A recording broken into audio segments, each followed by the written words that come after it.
اچھا مفتی صاحب یہ بتائیں کہ اکثر عموماً لوگ جو ہے کرکٹ کھیلتے ہیں سحری کے بعد، فجر کی نماز کے بعد، کوئی موبائل میں لگا ہوا ہوتا ہے، کوئی ڈراموں فلموں میں لگا ہوا ہوتا ہے، اس سے روزے پہ کیا اثر پڑتا ہے؟ جی جی، بہت اہم اور ضروری بات ہے کہ ہمارے ہاں دیکھیے کرکٹ کھیلنا کوئی گناہ نہیں ہے،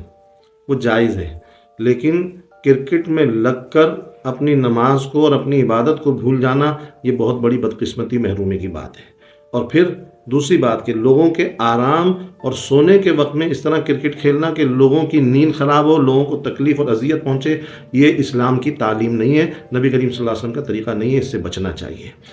دوسری چیز جو ہے موبائل کا غلط استعمال، اس میں غلط چیزیں دیکھ رہے ہیں اور غلط استعمال کر رہے ہیں، یہ تو ویسے ہی بغیر رمضان کے، بغیر روزے کے بھی حرام ہے۔ تو روزے کی حالت میں تو اس کی حرمت اور زیادہ بڑھ جاتی ہے، اس کا گناہ اور بڑھ جاتا ہے۔ اس لیے ہر قسم کے ایسے گناہوں سے کہ جس میں موبائل کا غلط استعمال ہو رہا ہے، غلط چیزیں دیکھ رہے ہیں، غلط چیزیں سن رہے ہیں، اس سے بچنا چاہیے۔ روزہ فاسد تو نہیں ہوگا، لیکن بدقسمتی اور محرومی ہے کہ روزے کے ثواب سے اور تقوی سے محروم ہو جائے گا۔ تو اس لیے آخری کی جو طاق راتیں ہیں اس کو خاص طور پر عبادت میں بڑے اہتمام کے ساتھ گزاریں۔ ہمارے ہاں آخری طاق راتوں کو بہت بے دردی سے ضائع کیا جا رہا ہے۔ لوگ بازاروں کا رخ کر لیتے ہیں، مارکیٹوں کا رخ کر لیتے ہیں، اور ایسا محسوس ہوتا ہے کہ مارکیٹیں اور بازار زیادہ آباد پر رونق ہیں اور مسجدیں ویران ہونا شروع ہو جاتی ہیں۔ تو یہ ہمارے لیے بہت بڑی بدقسمتی ہے۔ طاق راتوں میں خاص طور پہ سب کو، مردوں عورتوں کو عبادت کا اہتمام کرنا چاہیے۔ اچھا مفتی صاحب اعتکاف کے بارے میں بتائیے گا کہ اعتکاف میں ہماری آج کل نوجوان نسل جو ہے بہت زیادہ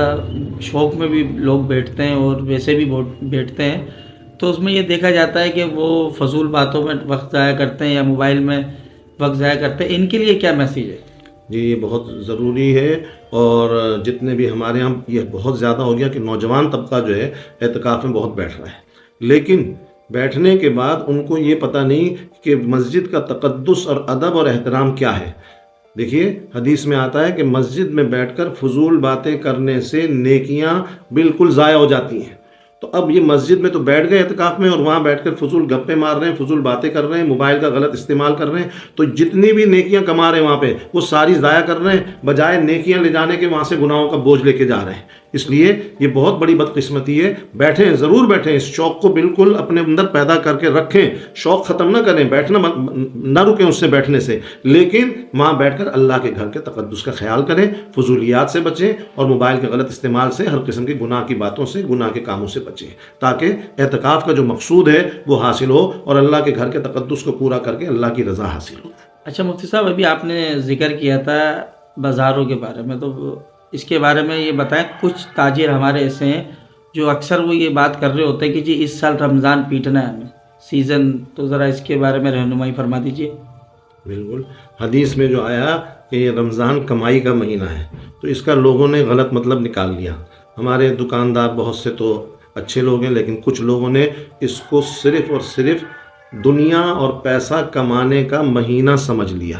اور وہ دنیا کمانے میں ایسے لگے ہوئے ہیں کہ ان کو نہ روزے کی فکر ہوتی ہے، نہ نماز کی فکر ہوتی ہے، نہ تراویح کی فکر ہوتی ہے، اور وہاں پر وہ سب کچھ بھول کر صرف پیسہ کمانے کی دھن میں، اور وہ کہتے ہیں یہ رمضان لوٹنے کا اور پیٹنے کا مہینہ ہے، وہ اپنے کمانے میں لگے ہوئے ہیں۔ تو بھائی اگر اس طریقے سے اللہ کو ناراض کر کے اس مہینے میں اور روزے کی بے حرمتی کر کے، رمضان کی بے حرمتی کر کے، نمازوں کو چھوڑ کر، فرائض کو چھوڑ کر اگر ہم کمائی کریں گے تو اس کمائی سے کوئی فائدہ نہیں، نہ اس میں خیر ہوگی، نہ برکت ہوگی، نہ رحمت ہوگی۔ یہ مہینہ برکتوں کا ہے، رحمتوں کا ہے، اور اس کا طریقہ یہ ہے کہ اس میں خوب عبادت بھی کریں، ٹھیک ہے، جائز حلال طریقے سے کمائیں، اس میں کوئی گناہ نہیں ہے، لیکن اس میں اللہ کے احکام کا جو ہے خیال رکھیں۔ اللہ نے خود قرآن میں جو فرمایا نا، اپنے خاص بندوں کی تعریف کی، رجال اللہ تلہیم تجارت ولا بیع عن ذکر اللہ واقام الصلاۃ وایتاء الزکاۃ۔ اللہ نے فرمایا کہ اللہ کے جو پیارے محبوب بندے وہ ہوتے ہیں کہ جب وہ تجارت کرتے ہیں، خرید و فروخت کرتے ہیں، تو ان کی تجارت ان کو اللہ کے احکام سے، نماز سے اور روزے سے غافل نہیں کرتی، زکوٰۃ سے غافل نہیں کرتی۔